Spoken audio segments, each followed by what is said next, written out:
بەناوی خوای بەخشندەی میرەبان سڵاو و ڕەحمەتی خوای پەروەردگارتان لێبێ بینەرانی ئازیز و خۆشەویست خۆم بە خۆشحاڵەزانم لە ئاڵلقەیەکی نوێی بەرنامەی ژێرخان پێتان دەگەمەوە. تەوەری ئەم شەومان تایبەت کردووە بە ئاستەنگەکانی بەردەم بەرهەمی ناوخۆ لە هەرێمی کوردستان. هەمیشە گلەیەکان ڕووبەڕووی دەسەڵاتدارانی هەرێمی کوردستان ئەوەیە کە بەهایەک نەماوەتەوە بۆ بەرهەمی ناوخۆ بۆی گرنگی پێ بدرێ هیچی تر پشت بە بەرهەمی دەرەکی نەبەسرێت. لە کاتێکدا بەرهەمی دەرەکی بە سەدان و هەزاران تێبینی لەسەری لەوەی کە کوالێتی بەرهەمی دەرەکی لاوازە، کوالێتیان لە ئاستێکدا هەمیشە دەوترێت بەشێکیشی لە ناو هەرێم دەستکاری ئەکرێت و بەرواری ئەکسپایر و بەسەرچووەکەشی دەستکاری کرێ، واش لە دەرەوە خۆی بە ئەکسپایری هەنێکیان دێتە ناو هەرێمی کوردستان. دەوترێت جوگرافیای هەرێمی کوردستان ئەوەندە لەبارە لە هەموو کایەکان و کاڵاکان کە بۆ ژیانی تاک و کۆمەڵگە زەرورن دەتوانرێت لە هەرێمی کوردستان فەرەهەم بکرێت و پشت بە دەرەوە نەبەستین. بەڵام پرسیارە جەوهەرێکە ئەوەیە بۆچی لە هەرێمی کوردستان ئێمە بەرهەمی ناوخۆییمان ئەوەندە لاوازە پشت بە دەرەوە بەسین؟ ئایا ئەرکی کێیە کە ئەم کاڵا و بەرهەمە ناوخۆیانە ڕەواج پێ بداتەوە؟ جارێکی تر هەرێمی کوردستان خەڵکەکەی هۆشیارانەتر مامەڵە لەگەڵ بەرهەمی ناوخۆ بکات ئەگەر شتێکیش گرانتر بێت لەبەرەوەی کوالێتی باشە و لە ڕووی تەندروستیشەوە سەدقات باشترە لە بەرهەمی دەرەکی. بێگومان بەرهەمی دەرەکی تێکەڵ دەکرێت بە کۆمەڵێ مەوادی بۆی ئەکسپایرەکەی درێژ بکرێتەوە. دەمانەوێت ڕوبەڕووی حکوومەتی هەرێمی کوردستانیش پرسیار بکەین، ئایا ئەرکی حکوومەتی هەرێمی کوردستان بەرامبەر بە هاوکاریەکانی بۆی بەرهەمی ناوخۆ ڕەواج پێ بدرێتەوە چی دەبێت؟ هەروەها بازرگانەکان لە هەرێمی کوردستانیش چی دەکەن بۆی کە بەرهەمی ناوخۆیەکی باشمان بۆ کۆمەڵگە پێشکەش بکەن؟ ئایا ئەوانیش لە بەرامبەر بەرهەمی ناوخۆیە تا چەند بەرپرسیارانە مامەڵە لەگەڵ بەرهەمە ناوخۆیەکەکەن؟ ئەمە و چەند پرسیارێکی تر لەگەڵ میوانەکەم دواتر ئاشنایەکەم بە بەڕێستان شەنوکەی بابەتەکە دەکەین. چەند هەواڵێکی ئابووریمان وەکو هەمیشە هەیە. یەکەم هەواڵیشمان لەبارەی بەهای دۆلارەوەیە. بەهای دۆلاری ئەمریکی بەرامبەر بە دیناری عێراقی زیاتر بەرز بووە. ئەمڕۆ لە بازاڕەکانی هەرێمی کوردستان بەهای 100 دۆلاری ئەمریکی بەرز بووە و بەرامبەر بە 121,125 دینار، هەروە 100 یۆرۆ بە 132,000 دینارە، 100 پاوەندیش بە 157,000 دینار بووە، 100 لیرەی تورکیش بە 22,250 دینار، 100,000 تمەنی ئێرانیش بە 9,750 دینار. هەروەها هاوکات نرخی یۆرۆ بەرامبەر بە دۆلار 100 یۆرۆ بە 109 دۆلار و 50 سنت مامەڵی پێوەکراوە، نرخی 100 پاوەندیش بە 129 دۆلار مامەڵی پێوەکرا. هۆکاری زیاتر بەرزبوونەوەی دۆلاری ئەمریکی بەرامبەر بە دیناری عێراقی بۆەوە دەگەڕێتەوە کە بانکی ناوەندی دراوی کەمتر دەخاتە بازاڕەوە بۆی پشووەکانی سەری ساڵەوە، کە ئەم دیاردەیەش ساڵانە لە کاتی پشووەکانی سەری ساڵ دووبارە دەبنەوە.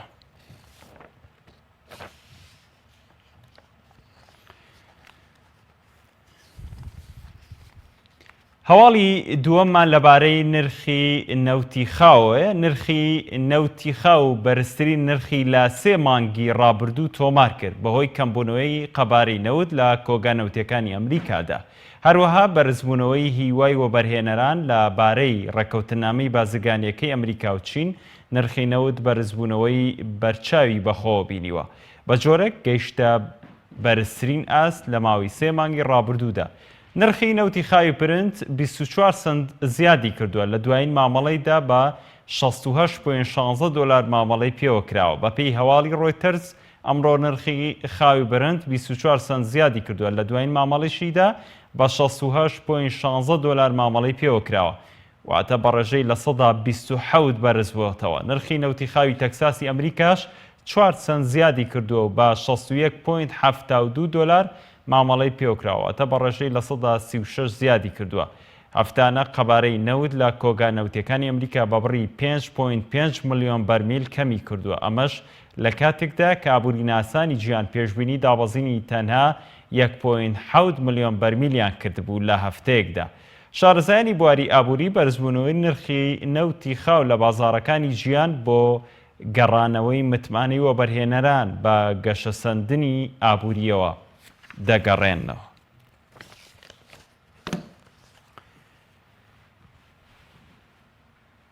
هەواڵی کۆتاییمان لەبارەی کۆمپانیای داناغازەوەیە. کۆمپانیای داناغاز 42 ملیۆن دۆلاری لە حکوومەتی هەرێمی کوردستان وەرگرت. کۆمپانیای داناغازی ئیماڕاتی بڕی 42 ملیۆن دۆلاری لە کۆمپانیای پێرڵ پترۆڵ بۆزە وەرگرتووە کە بنکەکان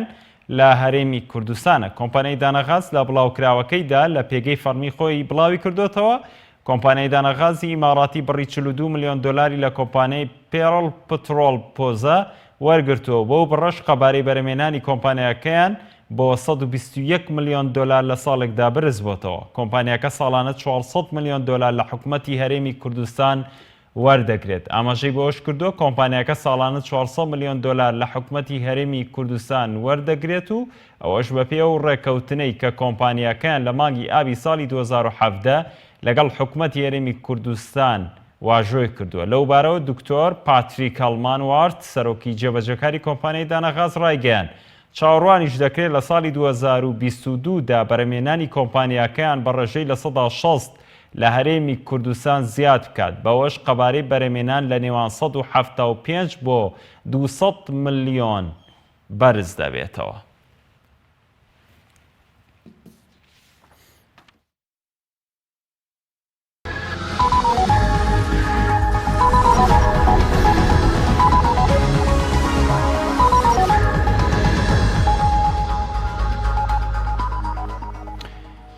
دووبارە سڵاوتان لێبێ بەڕێزان، وەکو لە پێشەکەوتم کە تەوەری ئەم شەومان تایبەت کردووە بە ئاستەنگەکانی بەردەم بەرهەمی ناوخۆ لەگەڵ میوانەکەم بەڕێز ناسم عەبدوڵڵا وتەبێژی کۆمەڵەی کێلگە پەلەوەریەکان شەنوکەوی بابەتەکەمان دەکەین. کاک ناسم سپاس بۆ ئامادەبوونتان. زۆر سپاس بۆ بەڕێز، زۆر سپاس بۆ بینەرانی ئازیز بۆ کەناڵی پەیام. کاک ناسم لەم یەک دوو ڕۆژەی ڕابردوودا ئێوە کۆنگرێکی ڕۆژنامە نووسیتان بەست. هەمیشە ئێوە لە کۆنگرێ ڕۆژنامەکانتاندا کە متابعەکەم یان زۆر کات قسەکانتانە بیستم هەمیشە گلەیتان هەیە، بەڵام بەر لەوەی وردەکاری کۆنگرە ڕۆژنامانەکەت لێپرسم، بەڵام خەڵکیش گلەی لە ئێوە هەیە. ئەم گلەیانە بۆچی بۆ نمونە دەوترێت ئەمان گلەیان هەیە و نرخیشیان بەرزە؟ هۆکاری نرخ بەرزیتان چیە کە بەشێک لە خەڵکی ئەم گلەیان هەیە؟ دواتر قسە و باسیش لەبارەیە و بڵاوکراوەتانەکەی. بەناوی خی گەورە زۆر سپاس بۆ بەڕێز، زۆر سپاس بۆ بینەرانی ئازیز. ئێمە لە ڕاستیدا خۆمان بەڕێزدا ئاگاداری چەند بەیاننامەیەکمان بڵاو کردوێتەوە و لە چەندین تەلەڤیزۆن و ڕادیۆ و سایت و ڕۆژنامەدا قسە ئەکەین داواکارین لە حکوومەتی هەرێمی کوردستان کە بێتە سەرخەت نرخمان بۆ دیاریکە. نە هاوڵاتیانی هەرێمی کوردستان عفو نە ئێمە هەموو ڕۆژە لە زەرد و زیان دابین، نە لەسەر هاوڵاتیانی هەرێمی کوردستانیش گرام کرد. ئەمە ئەرکی حکوومەتە، ئەرکی ئێمە نییە. من بە دڵنیایەوە بەڕێزدا ئەڵێم ئێمە زۆر بە دڵنیایەوە حەز ناکەین نرخ بەرز بێتەوە، بەڵام حەز ناکەین هەموو ڕۆژێش لە زەرد و زیان دابین، لەبەرەوەی ئێمەش هاوڵاتی ئەم هەرێمی کوردستانین. ئێمەش پێک هاتوین لە 600 بۆ 700 ئەگە بڵم تا 800,000 کەسیش بەم کەرتەوە گرفتار و سەرگەردان و سەرقاڵین. خۆی ئێمە داواکارین لە پەرلەمانی کوردستان، لە سەرۆکی حکوومەتی هەرێمی کوردستان، لە بەڕێز جێگری سەرۆکی حکوومەتی هەرێمی کوردستان، لە وەزارەتی دارایی، لە وەزارەتی بازرگانی کە بە زووترین کات بێنە پێشەوە ئەم کەرتە چارەسەرکەن. ئێمە نامانەوێت ساڵ 12 مانگە 2 مانگ لە خێر دابین، 12 مانگیش لە زەرەت دابین. خۆت ئەزانی بازاری مریشکی سپی وای لاتوە ساڵ 12 مانگ 2 مانگ لە خێردای، 2 مانگەکەش کە لە خێردای سەبەبی خۆی هەیە. ئەوەش ئەبێ حکوومەتی هەرێمی کوردستان هەم چاودێرێکی بازار بکە، هەم ئەم کەرتە وەک بە بەڕێستم گوت ئەم کەرتە ئەتوانێت بە ئاسانترین شێوە ڕێکی خاتەوە. بەشی ئەو دوو مانگە بەشی دەمانگە زەرەرەکەکە نەوەڵە بە دڵنیایەوە باشە بۆ هیوای بەش بکە زۆر باشە کاک نازم باسی ئەوم کرد وەڵامی پرسیارەکەم بە باشی وەرنەگرت بەڵام بۆچی نرخ زۆر نابەزێن بۆ جێگیر برای ئازیزم ئێمە لە هەرێمی کوردستاندا 1 کیلۆ مریشکی سپی 2100 دینار لەسەر خاوەن چێلگە پەلەوەریەکان ئەکەوێ زۆر جار هەیە تا ماوەیەک لەمەوە پێش 10 ڕۆژ 15 ڕۆژ لەمەوە پێش بە 1300 دینار لە بازارەکان تا 1500 دینار ئەفرۆشرایەوە ئەمەش واتە زەرەدێکی کوشندەیە بۆ خاوەن چێلگە پەلەوەریەکان ئێمە حەزەکەین حکومەتی هەرێمی کوردستان تێچوونی مریشک ئەوە نە هەرزانکە ئەوە نە هەرزانکە کە لەسەر هاوڵاتیانی هەرێمی کوردستان 250 دینار پێە بەڵام بەداخەوە ئێمە چ بکەین کە حکومەتی هەرێمی کوردستان ئاوڕێکمان لێ نایەتەوە یان بە دەنگمانەوە نایەت کاک ناسم ئێوە ساڵانە زۆر تکاو ڕژاتان لە حکوومەتەیە کۆنکری ڕۆژنەوانیە بەسن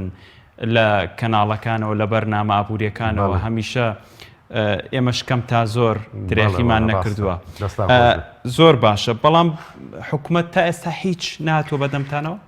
حکومەتی هەرێمی کوردستان لە ڕاستیدا لە ساڵی 2014ەوە ئامادە نەبووی 1 لیتری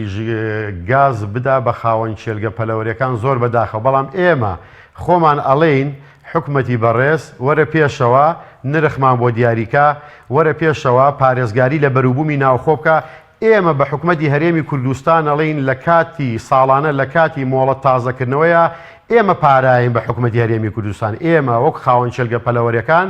ئامادەین ساڵانە هەر پرۆژەیەک یان واتە هەر هۆڵێک 2 ملیۆن بۆ 1.5 ملیۆن دینار بین بە حکومەتی هەرێمی کوردستان بەڵام بەو شەرتەی حکومەتی هەرێمی کوردستان بێتە پێشەوە پارێزگاری لە بەروبوومی ناوخۆ بکە یعنی ئێمە لە هەرێمی کوردستاندا بەڕێزش لەوانەیە زۆر باش بزانی واتە بەروبوومی ناوخۆ مریشکی سپی لە 100 زیادە ئەمە هیچ شک و گومانێکی تیان نییە بەڵام ئەم کەرتە وەک بە بەڕێستم وت ڕێخستنەوەیەکی پلانێکی جوانێوێ ئەگە بێت و ئەم کەرتە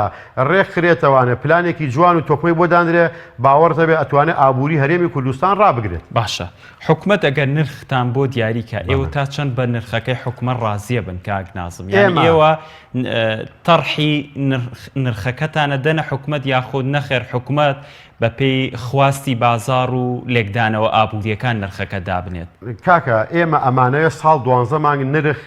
بڵێ مریشی 1 نرخ بێ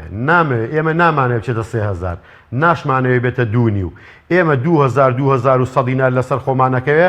بە نرخێکمان بۆ دانە بەڵام ساڵ 12 مانگ بە 2250 دینار بیفرۆشین لە بازاردا بە چەند ئەچێتە مەتبەخی ماڵانەوە ئەو کات ئەگەر نرخەکە جێگیر کرێ ئەگەر نرخەکە جێگیر کرێ لەوانەیە بە 2500 دینار بچێتە متبەقی ماڵانەوە یان حکومەتی هەرێمی کوردستان ئەتوانێ دوولایەنە هەم پەرۆشی ئێمە بێ هەم هاوڵاتین هەم پەرۆشی بە چەند 2500 دینار تۆ ئەڵەی بە دوو بۆ ئێمە دیاری ئێمە بە 2 ڕۆبێک بیفرۆشین لە بازار بە 2.5 هاوڵاتیانی هەرێمی کوردستان بیکردنەوە ئەچێتە متبەخی ماڵەوە ئیتر خۆ بە 2.5 ئەفرۆشتێ ئەی بۆ نافرۆشتە ئەگە حکومەت ڕقابێکی چاودێری هەبێ لە بازاردا لەسەر ئێمە چۆن نافرۆشتێ ئێمە ئامادەی وەکو خاوەن چێلگە پەلەوەرەکان هەموو تەعاودی مەحکەمە بێت ئێستا بە چەندێوە ئەی خەنە بازارەوە داوای ئاخر ئێستا تقریبەن ئەمە 4 ڕۆژ 5 ڕۆژە بێ مریشک ئەم شۆ تا 2100 دینار 150 دینار ڕۆیشتووە بەڵام خۆ ئەوەش ناکاتەوەی کە خاوەن چێلگە پەلەوەری ئیسیفادێکی لێ بکە بەم دەستانی خۆ دەزانی سوتەمەنی کە بێکارەبایی ئەوەش مەسرەفێکی زۆر زیادێوێ زۆر باشە ئێوە هەمیشە کۆمەڵە گرفتان هەبوو یەکێک لەو گرفتانەی ڕوبەڕووتانە بێتەوە هەمیشە ئێوە گلەیتان لێ هەیە لە خاڵە سنوورەکانەوە مریشکی بەستووە بۆ ئەم ساڵ تا چەند حکومەتی هەرێمی کوردستان وەزارەتی کوشت و کاڵ پابند بووە بۆی کە بەشێک لە ئاور لە ئێوە بداتەوە لەوەی کە بە پێی قەبارەی ناوخۆ مریشکی بەسوو بێتە ناو هەرێم برای ئازیزم وەزارەتی کشت و کاڵ من لێرەوە دەستخۆشی لە بەڕێز وەزیری کشت و کاڵەکەم بەڕاستی زۆر چالاکە جم و جۆڵی زۆرە بەڵام ئەمە بە وەزیری کشت و کاڵیش بە تەنها ناکرێت لەبەرەوەی ئەگەر حکومەتی هەرێمی کوردستان پشگیری وەزیری کشتتوکاڵ نەکا وەزیری کشتتوکاڵیش بە تەنیا هیچی بۆ ناکرێت خۆت ئەزانی وەزیری کشتتوکاڵ ماوەیەک لەمە و پێش تەماتەی مەمنوع ئاکرد یان شتی تری مەمنوع ئاکرد لەو لاوە بە قاچاغی هاتەوە ناو ئەلوەکانیان لە ناو بازار بە قاچاغی هاتەوە ناو بازار ئەمە ئەبێ حکوومەتی هەرێمی کوردستان بێتە سەرخەت بە جددی پشگیری لە بەڕێز وەزیری کشتتوکاڵکە بە جددی پشگیری لە خاوەن چێلگە پەلەوەرەکان بکە ئەو کاتی هەموو شتێک چارەسەرەکرێت لە هەرێمی کوردستاندا. باشە مریشکی بەسوو ئێستا لەگەڵ بەرهەمی ناوخۆیە تا چەند ڕکابەریەی زیاد لە بەرهەمی ناوخۆ گوناحە ئەبێ ئێمە بڵێن گوناحە وەڵا تاوانە ئەگەر بە هیچ شێوەیەک مریشکی بەستوو بێتە ناو هەرێمی کوردستانەوە لەبەرەوەی ئێمە ئەڵێین لە 100% بەروبوومی ناوخۆمان هەیە چی پێویستیمان بە مریشکێکی دەرەکەی بێتە ناو هەرێمی کوردستان ئەی بۆ خواسی لەسەرە کاکە ئەمە چەند بازرگانێک هەن لە هەرێمی کوردستاندا ئەم بازرگانش با من ئەم بازرگانانش با من لە بەڕێستی نەشارمەوە ئەگەر خەڵکی گەورەی لە پشت نەبێ ناتوان ئەو مریشکە بێنە ناو هەرێمی کوردستانەوە بەڵام من داواکارم لە حکوومەتی هەرێمی کوردستان با ئەو بازرگانانەش ڕسقی ماڵ و مناڵیان نەفەوتێ بۆ خۆش دەزانی لەوانەیە ڕسکیان زۆر پاشەکەوت کردبێت کە نەفەوتێ ئەو بازرگانانە حکوومەتی هەرێمی کوردستان بێت سەربڕینخانەکانی خۆمان بکاتەوە حاڵەتی ئیشکردن با ئەو بازرگانانەی بەڕادیانەیە چیان هەیە بۆ خۆیان لە سەربڕینخانەکانی خۆمان ئەو مریشکە لە ئێمە وەرگرنەوە ئەیدەن بە هاوڵاتیانی هەرێمی کوردستان ئەیدەن بە وەزارەتی پێشمەرگە ئەیدەن بە چێشخانە ئەیدەن بە تەندروستی ئەیدەن بە چەند لایەنێکی تری پەیوەندیدار بەس ئەمەش بەدەست حکوومەتی هەرێمی کوردستانە.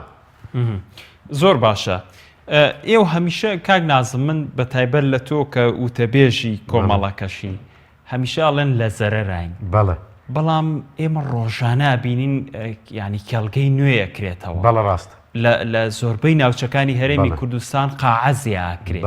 ئەگەر ئەمەنە لە زەرەرایان قاعانە بۆکرێنەوە. کاکە ژیان کاکە سالارجە ئەمە لەوانەیە زۆر کەس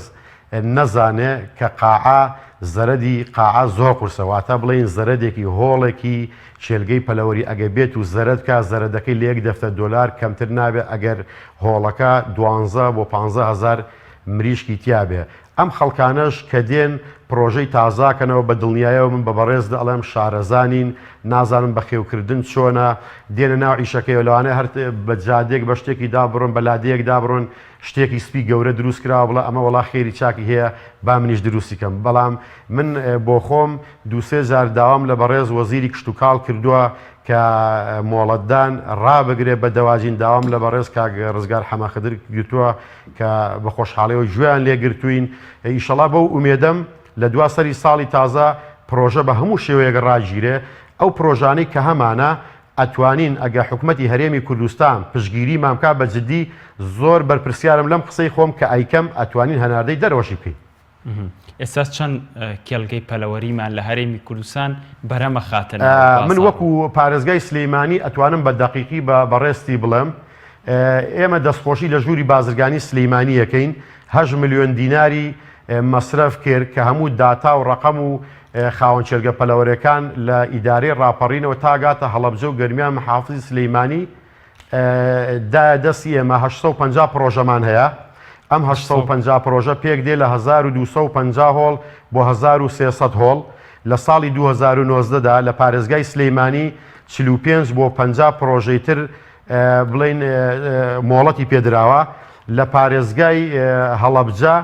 گەرمیان ئەوەندەی من زانیاری هەبێت 35 بۆ 40 پرۆژەی تریش ئەویش خراوەتەوە حاڵەتی ئیشکردنەوە واتە بە کۆی گشتی لە هەرێمی کوردستان ئێمە نزیکەی 1700 پرۆژەمان هەیە ئەم 1700 پرۆژەیە پێک دێ لە 2800 بۆ 2700 هۆڵ ئەمە جگەل لە نایاسایی ئێمە لە هەرێمی کوردستانیشدا پرۆژەی نایاساییشمان زۆرە. من لێرەوە داواکارم لە حکوومەتی هەرێمی کوردستان لە بەڕێز وەزیری کشتتوکاڵ ئەم پرۆژە نایاسایانەی کە هەن لە هەرێمی کوردستان بابێن مۆڵەت بدەن بەو پرۆژە نایاسایانە هیچی تر نێڵن پرۆژەی تر دروست کرێت لە هەرێمی کوردستان. بۆ نمونە من بە ناشکوری ناڵم لە حکوومەتی بەحث قاچاغ وین بەس نەختێ برادرم هەیە ئەڵەن حکوومەتی بەحث لە ساڵی 80 تا 88 پرۆژەی دەواجینی ڕاگرتووە. ئێستا دەوڵەتی ئێرانی جمهوری ئیسلامی ئێران وابزامەگە هەڵە نەبم 4 ساڵ بۆ 5 ساڵەچێ کە پرۆژەی لە ناو وڵاتەکەی خۆیدا ڕاگرتووە. ئیتر ئەبێ حکوومەتی هەرێمی کوردستانیش یان پرۆژە بدا مۆڵەت بدا بە هەموو هاوڵاتیانی هەرێمی کوردستان بەڵام ئەو کات ئەبێ حکوومەتی هەرێمی کوردستان بەرپرسیارە ئەبێ بێت بازارێکی بۆ دروستکە یان ئەبێ حکوومەتی هەرێمی کوردستان بە زووترین کات ئەم پرۆژانە ڕاگرێ ئاورێک لە چێرگە پەلەوەرەکان باتەوە. باشە وتت ئامارتان لە چەند پرۆژەی نایاسایی هەیە؟ بەپێی نەختێ برادرانی هەولێر ئەوانەی کە لە وەزارەتن ئەڵەن لە هەرێمی کوردستان 400 پرۆژەی نایاسایی هەیە بەڵام بەڕێی من لەوانێ زۆر زیاتر بێتەوە. کاریگەری لەسەر پرۆژە یاسایەکاندانێ؟ ئەی تەبعان تۆ نازانی ئەوان چۆن تێیەکەن چۆن ئەیفرۆژن بەس ئەوانیش باشتەکە یعنی پیا و بەواقعی بڵێ ئەوانیش فەحسی دکتۆری ڤەیتەنەری بۆکەن ئەنجا ئەیکەنە بازارەوە بەڵام خۆی وەزارەتی کشت و کاڵ بەشی زەراعی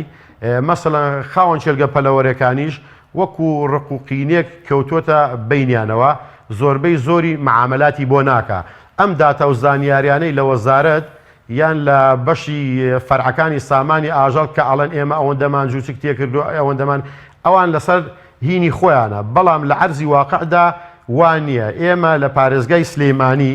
تاقی هۆڵەکانمان جگە لەو 50 پرۆژەی ئەم ساڵ دروست کراوە نێزیکەی 10 ملیۆن جوچک ئەگرێت جگە لە پرۆژەی نایاسایی. باشە ئەم 10 ملیۆن جوچک هەموو خاوەن هۆڵێکیش ئەگە من 3 هۆڵم هەبێ لە هەر 3 هۆڵەکە 4000 بۆ 5000 زیاتر ئەکەمە ناو هۆڵەکەوە ئەمە 15 ملیۆن. باشە کاکەگیان لەم 15 ملیۆنە 3 ملیۆنی با بڵێن بمرێ 4 ملیۆنی بمرێ ئەکاتە 11 ملیۆن. ئەم 11 ملیۆنە زەربی 2.5کە ئەکاتە 27500 تەن زەربی 3 کیلۆیکە ئەکاتە 36000 تەن. هەموو ئەم پرۆژانەش ساڵانە 5 وەجبە بۆ 6 وەجبە مریشکی تێ ئەکرێ و ئەخرێتە بازارەوە. تۆ وەرە هەر ئەمەی پارێزگای سلەیمانی حسابکە نێزەکەی 170,000 تەنەکە ئەی هەڵەبجا ئەی گەرمیان واتە لە هەرێمی کوردستان ئێمە بەروبوومی ناوخۆ واتە مریشکی سپی وەک بە بەڕێستم وت هیچ شک و گومانێکی تیانە لە 100 زیادە. ئێمە بە پێی خواستی تاک ئەمە شتێکی نێودەوڵەتیە نەک بڵین ئینازم عەبدوڵڵایە بە پێی خواستی تاک هەموو نفرێک ساڵانە 23 بۆ 24 کیلۆ گۆشتی مریشکی پێویستە لە یەک ساڵدا.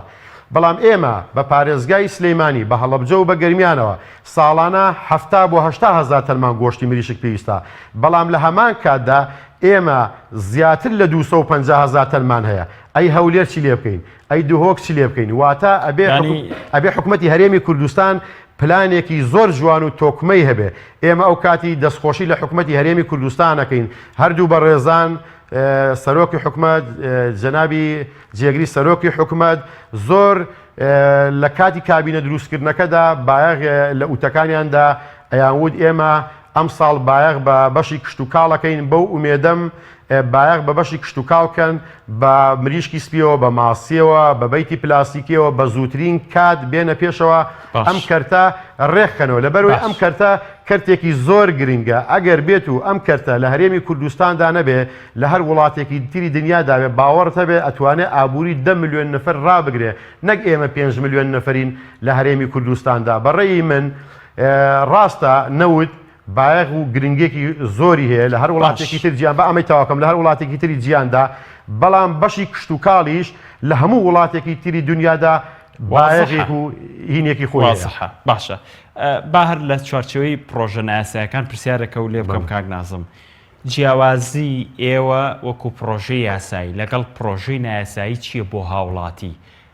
ئەو مریشکەی تۆ تەقدیمی هاوڵاتیەکەی توی خەیتە بەردەمی لەگەڵ پرۆژێکی نایاسایی جیاوازی مریشکەکە لە چیایە؟ هیچ جیاوازیەکی نییە لەبەروەی ئەمە دکتۆری ڤەیتەنەری ئەوانیش فەحسی بۆکەن ئەنجا ئەچێتە بازارەوە با ئێمە یەک شتی تریش بڵین یعنی پیاوە بە ویژدانەوە قسەی بکە من لێرەوە دەستخۆشی لە قایمقامی سلەیمانیەکەم لەم کەناڵە جوانی ئێوە لەبەروەی لوجنێکی زۆر تۆکمە و پتەوی دروست کردووە هەفتەی جارێک هەفتەی 2 جار سەردانی هەموو خاوەن چێرگە پەلەوەریەکانەکە هیچ شتێکی نایاسایی قبول ناکە. هیچ جیاوازێکی نییە؟ نەخێر جیاوازەکەتان لە جیاوازیەکەمان ئەوەیە کە باج نادەن جان باج نادەن و باجێن باج خۆ ئێمەش باج ناین باجی چی ئەی جیاوازەکەمان ئەوەیە ئەم پرۆژە نایاسایانە ئێمە زانیاریمان نییە چۆن چەند تیەکەن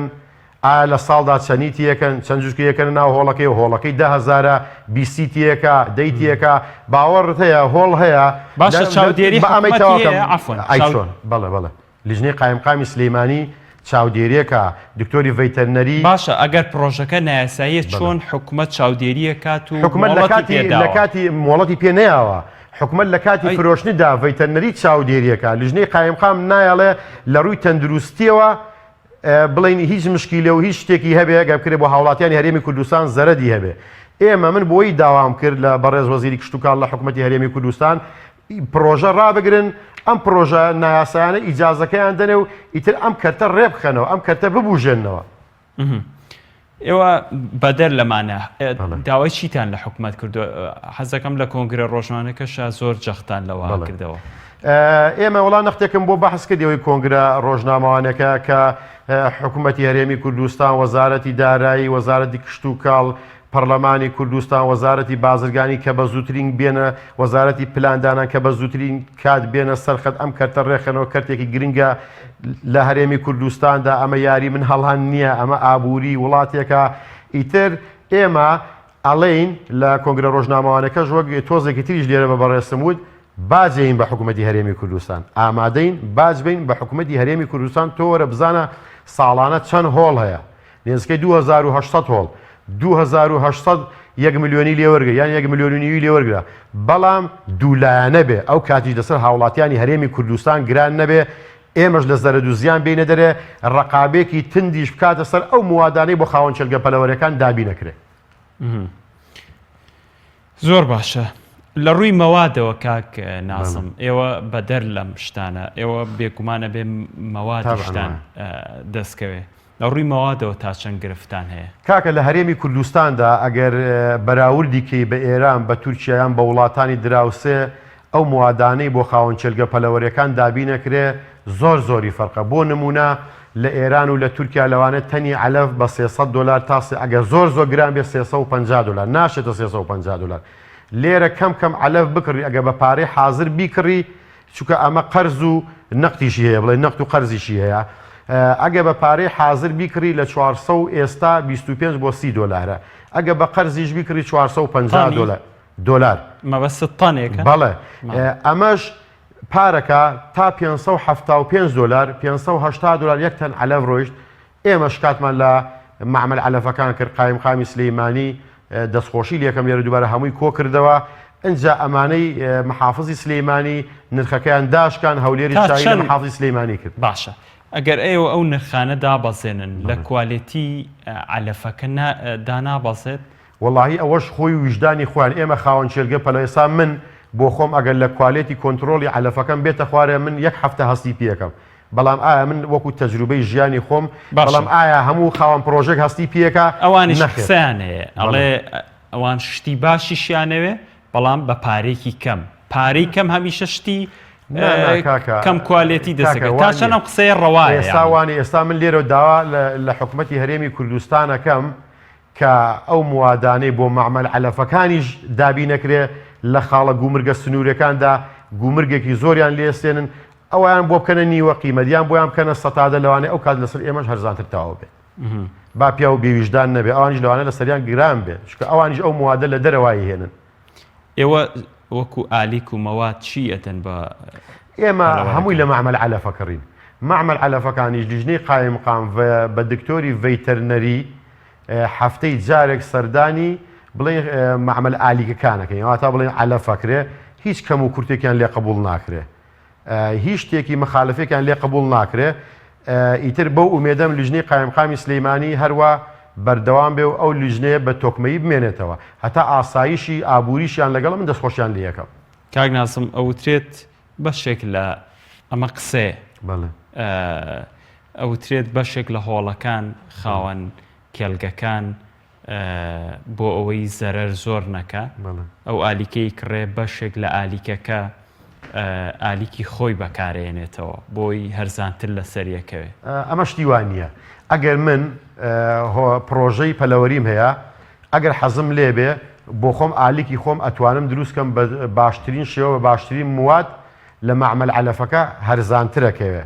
بەڵام دڵنیات دەکەمەوە شتیوان نییە بە هیچ شێوەیەکی شتیوان نییە تۆ پارەت پێ بێ پارەی حاضر ئەتوانی شل لە بازار بکڕی بە هەرزانتر تاوا بێ لەوانە تەنی لەگەڵ معمل علەفەکان $50 فەرق بێ و کوام موادە چاک و تەندروست و ڕێک و پێکە ئەوەش بەکاربێنین بەڵام لێرە یەک کێشێکەیە ئێستا کرێکار ئەوەت بۆ ناکات تۆ بڵین ماڵێکی ئەگری 5 نفرە خۆ ناتوانە علەفیشت بۆ بگرێتەوە هەرەتوانێت سەرپەرشتی پرۆژەکەت بۆ بکە ئەتوانە مریشکەکەت بۆ بەخێوکات ینی هیچ کێڵگەیەک خۆی علەف دروست ناکات بابا چۆنە چێلگەمان هەیە بۆ خۆی علەف دروست دەکات لە تا چەنم علەفە لەژێر چاودێریە ئەم علەفە لژنەی قایمقام ئەگەر چوو سەردانی پرۆژەکان کرد یەکسەر مەخزنەکەی کاتەوە هەموو وادەکانی فەحسەکە بەڵام بە پێ و زانیارەی دەست من کەوتووە دەوترێت بەشێک تەنێک 2 تەن لە ئالیکەکان کارگەکانی ئالیک دروستکردن نەکڕێ کاتێک لیژنەکە دێ ئەوەی پیشانەیە شتی وان نابێ ئەوەی خۆی پیشان نادات تۆ مەخزنێکی گەورەتە ئەنجا کاکە با من لە ڕووی عیلمیەوە شتێکیش بەڕێزت بڵێم من پرۆژەم هەیە یان کابرایەکی تر پرۆژەی ناتوانێت شتی خراپی باتێ لەبەرەوەی ئەگەشتی خراپی باتێ زەرەر لە خۆیەکەوێ باوەڕتە بە جووسکێک تا ئەگاتە مریشکێکی 3 کیلۆیی بە هەوایەکی پیس نەخۆشەکەوێ بە بۆنێکی پیس نەخۆشەکەوێ ئەبێ تۆ خۆت لە هەموو شتێکی بپارێزی ئەنجا بچیەوە ناو هۆڵەکە نەخوازە بێ شتێکی ناتەندروستی بدرێت بە جووسکیان بۆ مریشکە دەوترێت مریشکێک کە بەڕێکێکی تەندروست گەورە و پەروەردە بکرێت زۆر قەڵەو ببێ ئەنجاگاتە 2 کیلۆ بەڵام ئێمە 4-5 کیلۆیمان هەیە بۆچی کاکە گیان ئەمە خۆی لە سنووری پارێزگای سلێمانی و هەولێر خەڵکەکە بۆ خۆی تەڵەبی لەسەر مریشکی 3 کیلۆیی 3 کیلۆ نیوە ئەنجینا ئەگە مریشک 2 کیلۆنی و بێ 2 کیلۆنی بۆ 2 کیلۆ 800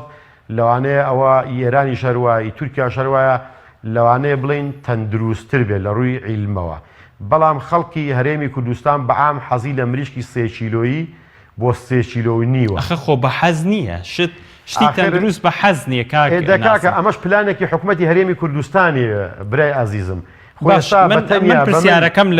لەو ڕۆیە حکوومەتی هەرێمی کوردستان بڵێ چی خاوەن کێلگە پەلەوەریەکەوە نا کاکە ئەگە حکوومەتی هەرێمی کوردستان بایەق بەم کەرتە بات ئەم کەرتە ڕێک خاتەوە ئەم کەرتە ببوژێنێتەوە حکوومەتی هەرێمی کوردستان ئەتوانێت هەموو شتێ بکە بابێ لە نازم عەبدوڵڵایەوە دەست پێ بکە ئەگە مخالفێکی لێ بینیم 3 مانگ هۆڵەکەم داخە دەفتەرە دۆلارە غرامەکە ئەو کاتی هیچ کەسێک ناتوانێت مخالف بکات بە دڵنیایەوە بە بەڕێستێڵم باشە هیچ شتێکەیە مریشک ئاوا بە زووی قەڵەو بکات شتی وان نییە ئێستا من لە سیتەک مریشکمان هەیە بۆ فرۆشتن تەمەنی 63 ڕۆژە 3 کیلۆ 3 کیلۆ 100 گرام لە 2 کیلۆ 900ەوە بۆ 3 کیلۆ 100 گرام یاری ئەکا هەرەو علەفەیە ئیمەعمەل علەفەکانە دێ ئەیدەینێ بەڵام ئەو علەفە بەرنامەی خۆی هەیە ئەگە بێت و زیادی بیتێ لەوانەیە ئەویش زەرد بۆ زەرە لە خاوەن چێلگە پەلەوەرەکە ئەمە قسەی هاوڵاتیانە قسەی بازار باشە قسەی بازار جیایە و قسەی عیلمی جیایە قسەی عیلمی قسەی بازار دەوترێت بەشێک لەم زانیاریانە گوایە دەرچوون لە خاوەن کێلگە پەلەوەر دەوترێت شتێکە کرێتە ئاوەکەی و مریشکەکە جێژەکە زۆر ناجوڵێ تا چەندەم حاڵەتە هەیە بۆی نەجوڵێ و کێشی زیاد بێ ئەم حاڵەتان برای عەزیزم وەڵڵاهی ئەمە هەر ئەسڵ و ئەساسی نییە ڕێزم هەیە بۆ جەنابەت بۆ بینەرانی ئازیز ئەمە زۆر درۆیەکی شاخدارە لەبەرەوەی مریشک ئەمە خۆ زانستیە ئەمە بە عەشایری بەخێو ناکرێت ئەما بێ بە پێی عیلمی پزیشکی ڤەیتەرنەری بەخێویکەی هەموو مریشکێک هەموو بڵین هۆڵێکی پەلەوەری ئەبێ 20 دقە بۆ نیو سەعات لە سەعاتێکدا 3 جار 2 جار ئەو مریشکە هەستێنی نەک مریشک باشە ئەگە مریشک شتێکی بەیتێ بێهۆشکێت چۆن علەفەخوا بێهۆش چۆن ئاوەخوا یعنی ئەمە هەشتی وا هەر نابێ باشە وەزارەتی پێشووی حکوومەتی وەزارەتی کشتتوکاڵی پێشووی حکوومەتی هەرێمی کوردستان بڕیارێکی دەرکرد کە کێلگە پەلەوەریەکان مریشکیان دەبێت لە 2 کیلۆنی و بێت بەڵام ئێوە مزاهرەتان لەم بابەتە کرد بۆچی ینی حەستانەکرد لە 2 کیلۆ زیاتر بێت خاوەن چێلگە پەلەوەریەکان مزاهرەمان لەم بابەتە نەکرد ئەمە مریشک فرۆشەکان بۆ کاک سالار من ئێستاژ لە بیرما ئێمە ئەگە بگرە کوتمانەگە ئەو پلانە سەر بگرێت لە هەرێمی کوردستاندا ئێمە دەستخۆشی لە کاک عەبدوستاریژەکە من بۆ خۆم بە شخصی خۆم 3-4 جار بۆ عیشی خەڵک چوومە لای بەڕێز کاک عەبدوستار بەڵام ئەوە مریشک فرۆشەکان بوون نەک ئێمە بووین کاک سالار باشە مریشک فرۆشەکان چ زەرەرێکیانە کەرەکەوا بووە مریشک فرۆشەکان وا بزانم ئەگەر لە بیرم مێنە ئەو کادی کە عەبدوستار بڕیارێکی دەرکرد کە دوکانی مریشکەکان دابخرێ ئەو بڕیارەشی دەرکرد ئەوانیژی وتیان ئەی ژیانی ماڵ و مناڵی ئێمە بە حەقەت ئێستا بڵین لە پارێزگای سلێمانی لەوانەیە 600-700 دوکانی مریشک فرۆشە بێت لەوانەیە بڵم 80 بۆ 90 جوملە چی هەبێ ئەم جوملە چێش سایقی لەگەڵا سەکنی لەگەڵا دوکاندارە ئیتر ئەمەش ئەگە حسابیکەی تۆ زەرد و زیانێک لە دەوری هەر لە پارێزگای سلەیمانی لە 90 هزار کەسە دێ ئەبێ پلانێکت هەبێ ڕێکی خێەوە یان جێگایەکیان بۆ دابین کرێ لیژنێکی پزیشکی ئیتر سەرپەرشتیان کە تا بە تەندروستترین بە جوانترین شێوە بیکەنە ناو بازارەوە. کاک ناسم ماوەیەک لەمە و پێش مریشک نرخی باش بەرزبووە بێگومانیش لەوەی قازانشتان کردبێت ئەو بابەتە چی بوو دەوترا جوچکەی تورکی و ئەمانە تێکەڵ بوون ئەم حاڵەتە چی بوو؟ کاکە گیان ئەمە تقریبان 4 مانگ بۆ 3 مانگ و نیو لەمە و پێش بوو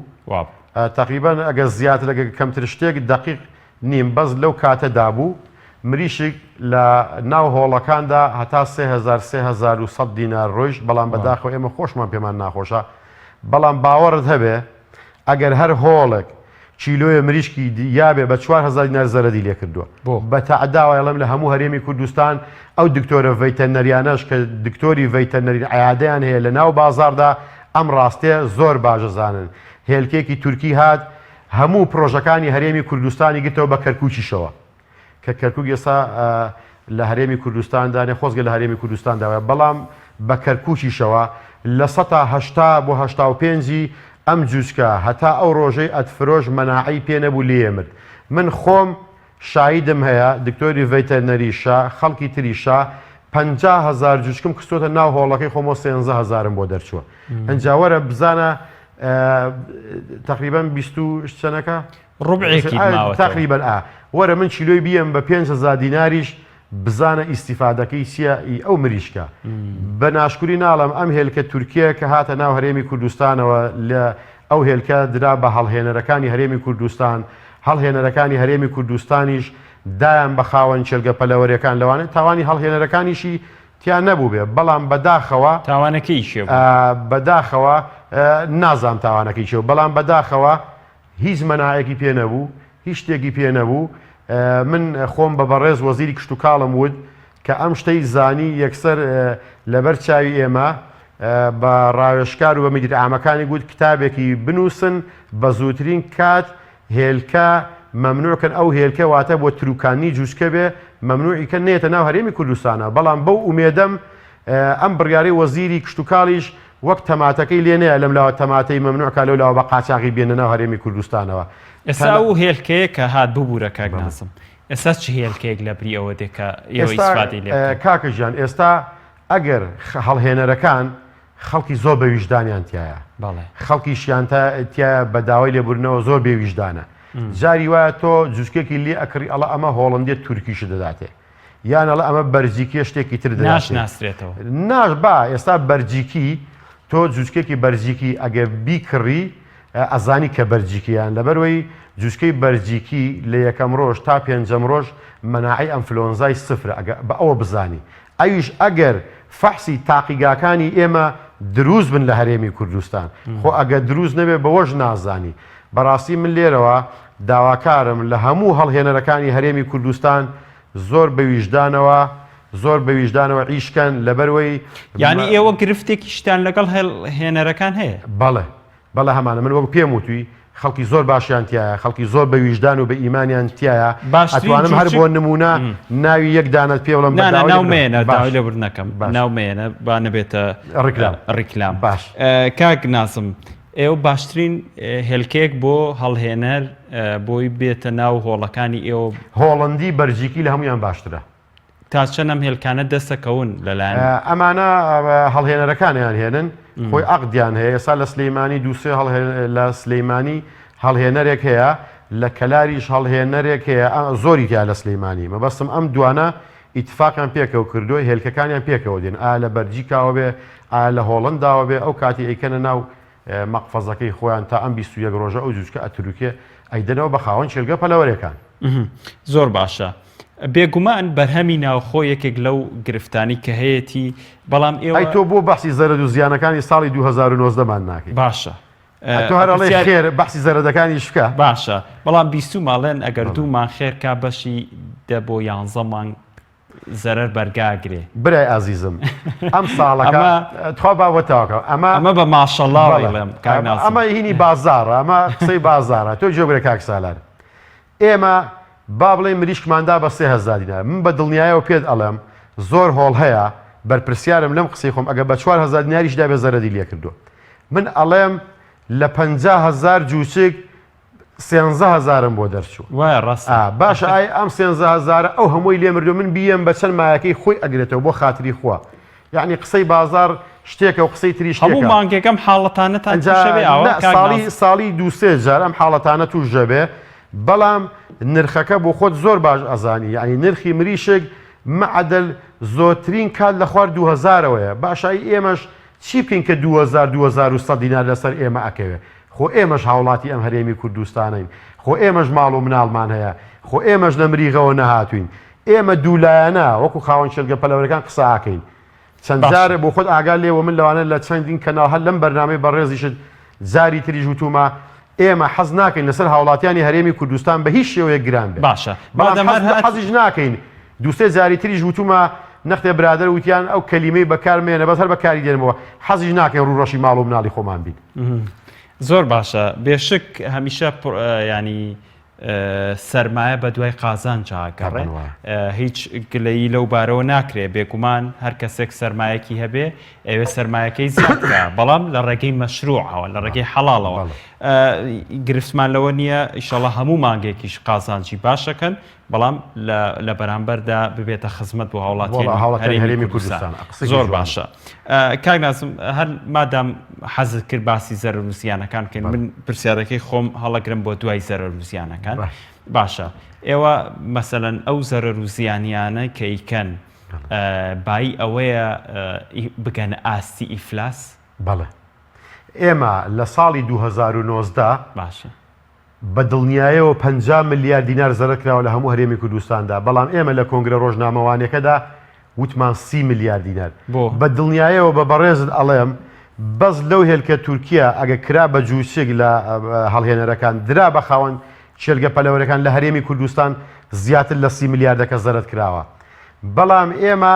مەعدل کەمی ئەڵێن بۆی ئەڵێن ئەگەر لێپرسینەوەیەکیش هەبوو بڵین کاکەەوە دکتۆری ڤەیتەنەریەکان ئاگادارن ئەوە فڵان مدیر عام و فڵان مدیر عام ئاگادارە ئەوە فڵان بەرپرز ئاگادارە کە ئێمە وەعز و ژیانمان چۆن بووە بەڵام لە ڕووی ئەلامەوە ئێمە هیچمان بڵاو نەکردەوە لەبەرەوەی ئێمەش دوژمنی بەروبوومی ناو خۆمان هەیە لەوانەیە بەڕێزت بزانی زۆر بازرگانی مریشکی بەست و هەبێ پارە بات گەورەترین ئیدیعایە بۆ بەروبوومی ناو خۆ بکات بەڵام ئێمە هیچمان نەوت تا نزیک سەری ساڵ کە ئەو کۆنگرە ڕۆژنامەوانێ بوو ئیتر ئێمە زەرەر و زیانەکانمان خستە ڕوو باشە وەکو بەرهەمی ناوخۆ هەمیشە ئێوە ڕکابەریەکتان هەیە ئەویش بەرهەمی دەرەکیە بێگومان بەرهەمی ناوخۆ بەدەر لە بازاڕی ناوخۆی خۆی هەمیشە ئەبێ هەوڵ بدرێ بازار پرۆسی بە بازارکردن لە دەرۆش ئەو بکە ئێوە کۆمەڵەیەکتانێ ئەم کۆمەڵێت چالاکی چییە تەناوەیە کە بە نامەیەک بڵاوکاتەوە ناڕۆزاییە زەرەرەکان بخاتە ڕوو ئێوە چیتان کردو بۆی بە بازارکردن هیچی تر پشت بە ناوخۆ نەبەستن بە بازار لە دەرەوە بدۆزنەوە کاکە سالارجیان ئەم بازار دروستکردە بە کۆمەڵێکی چێلگە پەلەوەریەکان ناکرێت کە کۆمەڵێکی مەدەنین پارەی شتوقەکەشمان لەسەر جیرفانی خۆمانە دەین هیچیشمان هیچ دینارێکمان مەعاژنێ لەسەر ئەرک و ماندووبوونی خۆمان ئەم عیشا بەدەر لەو زەرەرانە ئیتر ئەمە بە حکومەتی هەرێمی کوردستان ئەکرێ حکومەتی هەرێمی کوردستان بە دڵنیاییەوە بەڕێستی ئەڵێم ئەگە پلانێکی جوان و تۆکمە و ڕێک و پێکی هەیە هەبێت ئەتوانێت ئەم کەرتەوارە خاتەوە هەم ئێمە سوودمەند بین هەم هاوڵاتیانی هەرێمی کوردستانیش سوودمەند بلی باش زۆر باشە وەکو کۆتا پرسیارم کاک نازم چی بکرێت بۆی کە ئێوە هەمیشە بەرهەمی ناوخۆ لە ڕووی تەندروستیشەوە بەرهەمەکانتان بە شێوەیە بخەنە بازاڕەوە هیچی ترم گلەییانەتان نەمێنێت کاکە گیان ئێمە مریشکی خۆمان لە هەرێمی کوردستاندا بەپێی عیلمی پزیشکی ڤەیتەرنەری ئەکەینە بازارەوە کە ئەو مریشکە ئایا ناوێنەی تورکی ئۆکرانی ئیژهەج وڵاتێکی ترە دێتە هەرێمی کوردستان باوەڕت هەبێ بە ملیێن لەوەی تەندروسترە. من خۆم بە ژووری سەرۆکی بازرگانی ئەستەمبوڵم وت لە مانگی 6دا وتم ئێوە ئەو مریشکەی بۆ ئێمە ئەنێرن نازانین تورکیە ئۆکرانێکیە مریشکی ئێمە تەندروسترە هەتا لە یەکەم ڕۆژەوە تا ئەو ڕۆژەی ئەیفرۆشین لە لوقاعات و لە چیەوە تا ئیکەینە بازارەوە من هەموم پێوت وتم بەرپرسیارم لەم قسەی خۆم بەڵام ئایا ئەم مریشکەی ئێوە وایە ئەم مریشکەی ئێوە هەتا من ئەوم لێپرسی باشە لە ئەستەمبوڵەوە بەڕادێک بە چەند ڕۆژ ئەگاتە برایم خەلیل وتی 4 ڕۆژ 5 ڕۆژ وتم باشە ئەم بەڕادا ئەم 4-5 ڕۆژە بە چلەی هاوین 24 ساعت ئیژەکە تی نازانم وتم بەڵێ من بە دڵنیایە و پێت ئەڵێم ئیش ناکە لەبەرەوەی خەڵکی هەرێمی کوردستان ئێمە خەڵکێکی لێقەوما و گوناح و داماوین خەستەخانەکانمان پڕ بووە لە نەخۆشی سەرەتان یان لە نەخۆشی جۆرا و جۆری تر لە هەرێمی کوردستاندا تکاتان لێکەین داواتان لێکەین ڕایگرن ئەو کاتی مریشی لای خۆمان بە 1970 دینار بتامن ئەوەم وتم ئێستا نرخەکە زۆر گونجاوە بازرگانەکانی خۆتان لەگەڵ بازرگانەکانی ئێمە پلانێکی جوان و تۆکمە دانێن ئەگە ئێوە خەڵکی هەرێمی کوردستانتان خۆشەوێ ئەگە دڵسۆزی خەڵکی هەرێمی کوردستان وەرن لەسەر بریخانەکانی خۆمان لەبەرەوەی لەبەر چاوی خەڵک هینەکرێت خەڵک ئەتوانێت بەسیتری خەڵک بێت چاودێری بکات دکتۆر ئەتوانێت بێ چاودێری بکات لیژنەی قایم خام ئەتوانێت بێ چاودێری بکات وەزارەتی کشتتوکاڵ ئەتوانێت چاودێری بکات بەڵام بەڕێزەکەم ئێمە هیچ زانیارێکمان نێ لەسەر ئەم مریشکەی ئێوە ئەم مریشکە لە ڕووی عیلمیشەوە عیلمی پزیشکیەوە موادێکی چیمیایی لێ ئەدرێ بۆی ئەم سەهۆڵە خاو نەبێتەوە کاکە هەر بۆ نمونە من لە 3-4 تەلەڤیزۆنی تری بەڕێژ داوتومە یەک مریشکی خۆمان ئەیکەینە سەلاجەوە مریشکێکی تورکیش ئەکەینە سەلاجەوە بابی بەستێ مریشکی خۆمان ئەگەر بە 1 ساعت خاو بێتەوە تورکیەکە بە 3 ساعت خاو نابێتەوە لەبەرەوەی ئەوە موادێکی شیمیایی لێدراوە مەحافظی هەڵگرتنە ئەنجاوەرە لە بەڕاددا خاو بێتەوە بیبەستێتەوە ئەبێت چکارە ساتێکی بۆ خەڵکی بۆ هاوڵاتیانی هەرێمی کوردستان دروست کات. بێشک بەڵێ زۆر سپاس بۆ بەڕێز نازم عەبدوڵڵا و تێبێژی کۆمەڵەی کێڵگە پەلەوەریەکان توام داواکارێک بگێنم فەرموو زۆر سپاس بۆ بەڕێزە زۆر سپاس بۆ کەناڵی پێیام زۆر سپاس بۆ بینەرانی ئازیز من لێرەوە داواکارم لە هەردوو بەڕێزان هەم سەرۆکی حکومەت هەم جێگری سەرۆکی حکومەت بە زووترین کات بێنە پێشەوە ئەم کەرتا کەرتێکی گرنگە ئابووری هەرێمی کوردستان ئەتوانێت ڕاگرێ بەڵام پشگیری حکومەتی هەرێمی کوردستانەیە بە پارەنا ئێمە پارەتانەینێ بازارمان بۆ دروستکەن چاودێری بازارکەن با بازار دوولایەنە بێ پارێزگاری لە بەروبوومی ناخۆ بکەن بەڵێ بۆ هیوایی بگاتە لایەن ئینشاڵڵا زۆر سپاس کاک نازم عەبدوڵڵا و تێبێژی کۆمەڵی کێڵگە پەلەوەریەکان لەمەڵقەیە لەگەڵم بووی زۆر سپاس بینەرانی ئازیز خۆشەویست سپاس بۆ ئێوەش تاوەکو ئێستا بینەرمان بوون تاڵقەی ئایندا بەخوای گەورەتان ئەسپێرم